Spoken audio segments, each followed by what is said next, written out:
So I've got the blood results with me here. So what I did is that after I took this blood, I sent this patient home to come back on. He came back yesterday, so I discharged him on augmentin and some painkillers and metoclopramide. So I gave him augmentin 825. So I want to tell you now the blood results. What did we find? What did I find? So here his albumin was 30, which was okay. So the reason why I did albumin, I wanted to check the synthetic function of the liver. Remember, when you've got hepatic failure, your albumin drops because the synthetic function. So basically, I could have also done INR here to check the synthetic function of the liver. Remember, the clotting factors or the clotting proteins are made in the liver. So if you want to check the synthetic function of the liver, these are the tests that you must do. But I chose to do just albumin. It came back normal. It was 30. So this patient is not in hepatic failure. The interesting thing was now the ALP was 879. This thing is about 80, guys. The normal is about 80. His was 879, and his GGT was 438, right? And then his remember, if you have not watched my video on approach to LFTs, please go and watch that as well. So and then his this was 31. So his AST was 155, and his ALT was 105. So guys, if you look at these LFTs, these are high, but they are not high. They're not so high compared to this. These are very, very, very, very, very high. Like I said, these are your transaminases. If you compare these two guys, the AST and the ALT, you compare them to how high compared to the obstruction enzyme. These are your obstruction enzyme, ne? So when these are high, they tell about obstruction. You get sometimes you can get confused when you look at, you see that these are your transaminases, right? They are very specific for liver pathology, right? So if these two are high, you look at which one is more, between these two, which one is more higher, which ones are more higher than the others. Like these are just too high, guys. These are just too high. So this confirms the obstruction, that he has got obstruction, biliary obstruction. So the other thing that he had a total bili. I mean, the bili is expected because he was jaundice. It was 566, and the D bili, it was 481, right? So if you can look here as well, the total bili is 566, and the direct or the conjugated bili is 487. 481? 481. So it means that the liver is still processing the bilirubin. It's still conjugating. So those hepatic cells are still doing fairly well. So it's unlikely that the problem is hepatic. It's unlikely. Or the primary problem is this, and then this can be a later a hepatic problem can be a secondary problem, not a primary problem. Fine. So he had a white cell count of 14, a HB of 11,1, platelets of 370, And then he had the interesting thing now, when you look at the iron studies, the ferritin 3,339, very high. The ferritin very high, and his iron 7,9, and this is micro. It's micro what? It's micrograms per liter. Okay. And then the saturation 20%. And then the transferrin 1,6. One thing that stands out here is that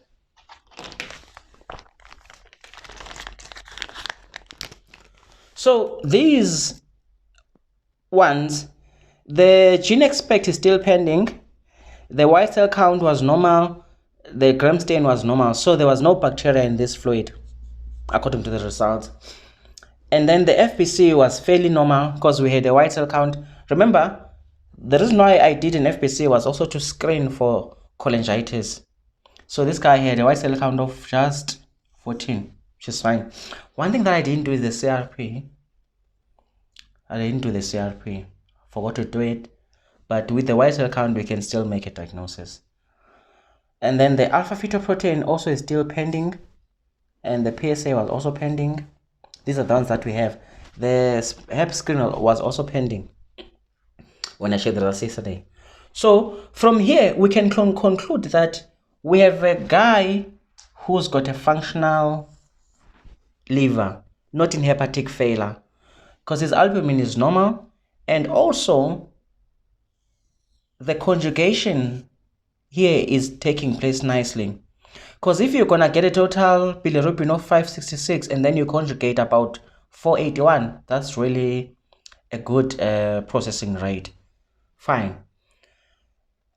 So we are having a functional liver to start with. Number 2, we confirm the obstruction because of this. Number 3, we have and we have ruled out acute cholangitis. And then number 4, this guy has got, his ferritin is very high. Remember, ferritin is a storage form of iron. So he's overloaded with iron in his body. And we know that iron overload is very common with alcoholism. Okay, so now, after all of this, from my side, I had done what I was supposed to do with this patient. Now, the next thing was to get imaging. Now we have the blood. We have the blood results that can make us to move forward. We're not going to wait for the hepatitis screen. We're not going to wait for the acidic fluid to come back. We are going to proceed and investigate this patient more. Because remember, this patient is already a surgical patient, but I needed to do my part as a GP. So the next thing now was to do the imaging. Luckily, when I said they must come back yesterday, I was gonna go and ask to get a booking so that they come back for a date, ultrasound, image, ultrasound. But when I work very nicely with the sonographer, so she was like, I'm not busy now, you can just bring the patient. So I brought the patient, and then I sat there. I waited for her to do the patient, and then she gave me the report. I want to show you now the report that she gave me. So from the ultrasound, remember now, we did our bloods. We have a working diagnosis, né? So the report that she gave me, she said on her report, the liver was enlarged and was lobulated. It had a coarse echo pattern. Don't even know what that means. Echo pattern. And the liver was measuring plus minus 18,4 centimeters. And she said there were features that were suggestive of hepatocellular carcinoma. carcinoma.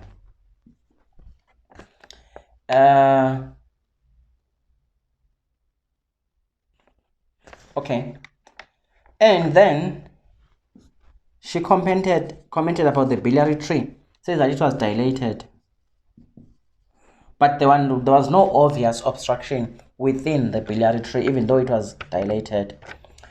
The gallbladder had thick walls measuring plus minus 10 millimeters. That was thick, guys, but there was no stones. There were no stones or any obvious lesions. The pancreas, so there was a hypoechoic solid mass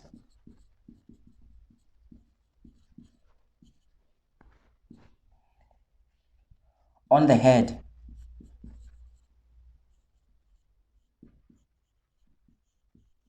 On the pancreas, there was a hypoechoic solid mass on the head, which was measuring 2.9 by 2.6 by 2.4 centimeter.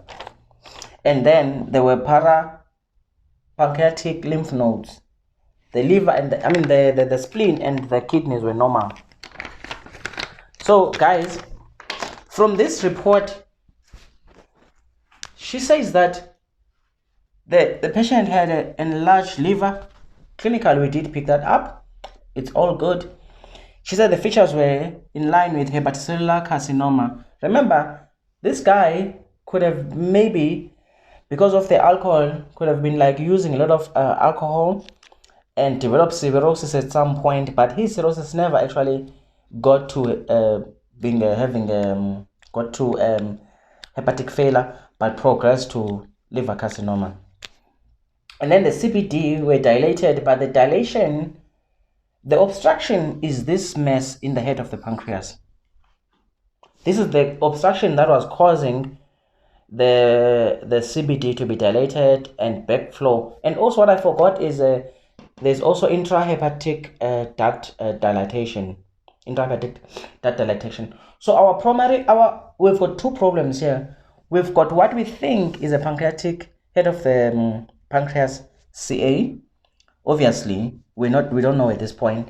And we also have features suggestive of hepatocellular carcinoma. So now, after this, my job now was to confidently go and discuss this patient with the surgeon who was covering. So I went there, and then I went to the nurses first, because there's a book that we use. So the dates that this guy was gonna get was is in September. But because the problem is, if he goes home for that long, we don't know when the acute cholangitis might ensue and be the one that actually take his life. So from my side, even though the nurses were like the book is full, I had to discuss with the surgeon to ask him to make a decision on this patient. If he says no, the patient can come next month, then it's fine, as long as I've discussed.